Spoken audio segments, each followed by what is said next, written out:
cette histoire d'interprétation qui vient conditionner le parler en langue dans son exercice public.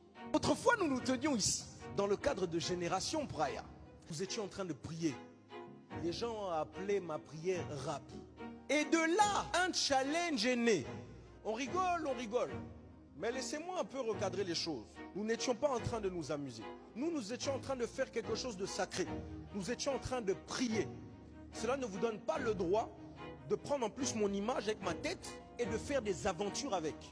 Mais bon, je bénis le Seigneur parce que ce challenge a révélé, premièrement, une ignorance, mais deuxièmement, une mauvaise compréhension de ceux qui pensent être reçus au sujet du parler en langue. Lorsqu'on parle des Écritures, vous devez savoir que la Bible, là, ce n'est pas le journal du Parisien. D'ailleurs, Dieu n'est pas la Bible. Dieu est la parole. C'est important de le préciser parce que la parole est vivante. La parole de Dieu est esprit et vie. Elle n'est pas des lignes seulement. Voilà pourquoi les Écritures disent que la lettre tue. S'arrêter au « c'est écrit noir sur blanc dans la Bible, lisez vos Bibles ». S'arrêter à ça, sans pour autant prendre des précautions essentielles dans l'interprétation. C'est déjà premièrement manquer de sérieux et deuxièmement être très dangereux. Je vais vous donner une petite liste non exhaustive de versets que si appliqués, il y aurait des problèmes. Deutéronome 22, 20, 21. Si la jeune femme n'a pas été trouvée vierge, on la fera sortir à l'entrée de la maison paternelle pour être lapidée. Mais c'est écrit. Lisez vos Bibles. Exode 31, 15. Celui qui travaillera le jour du sabbat sera mis à mort. Donc ça veut dire que tous ceux qui travaillent le dimanche ou alors le samedi pour les adventistes, on doit les tuer. C'est écrit, non? Alors quelqu'un veut me dire, nous sommes maintenant dans la grâce. Tu as cité que des versets de l'Ancien Testament. Allons dans le Nouveau. 1 Timothée 2,15. La femme sera sauvée en devenant mère. Ce verset, pour les littéralistes, peut nous emmener à croire que quelqu'un qui n'a pas mis au monde de son vivant n'ira pas au ciel. C'est écrit, hein? Noir sur blanc. Lisez vos Bibles.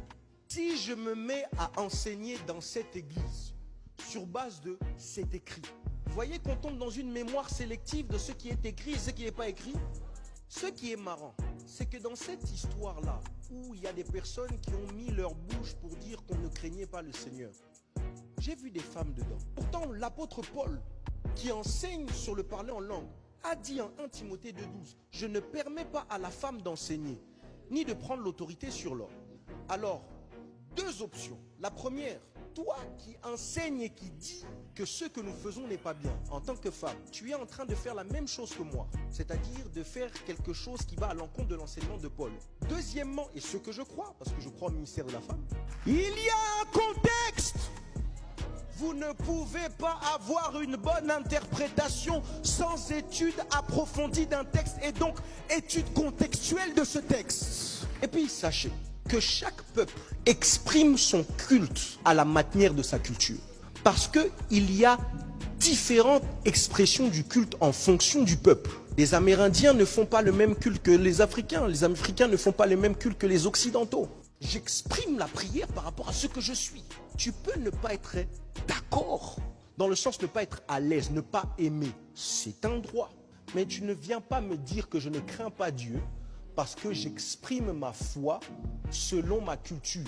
Et quand bien même je rappelle, l'apôtre Paul dit, je chanterai par l'esprit et je chanterai par l'intelligence. La différence entre le chant et le rap, c'est juste qu'il y a des notes sur les mots. Mais on peut adorer et louer avec du rap. Si l'apôtre Paul m'encourage à chanter par l'esprit, pourquoi n'aurais-je pas le droit de rapper par l'esprit? Je vous explique ça pourquoi. Parce que moi, je ne sors pas en boîte. Donc, je ne peux pas expliquer aux boiteurs comment doit se passer une soirée dans la boîte. De la même manière, vous qui ne venez pas à l'église, vous ne pouvez pas m'expliquer comment le culte à l'église. Oui, vous ne pouvez pas. Vous n'ouvrez jamais votre Bible. Vous ne pouvez pas me dire comment comprendre ce qui est écrit dans la Bible. Vous ne voulez pas recevoir Jésus, c'est votre problème. Maîtrisez vos choses et laissez-nous maîtriser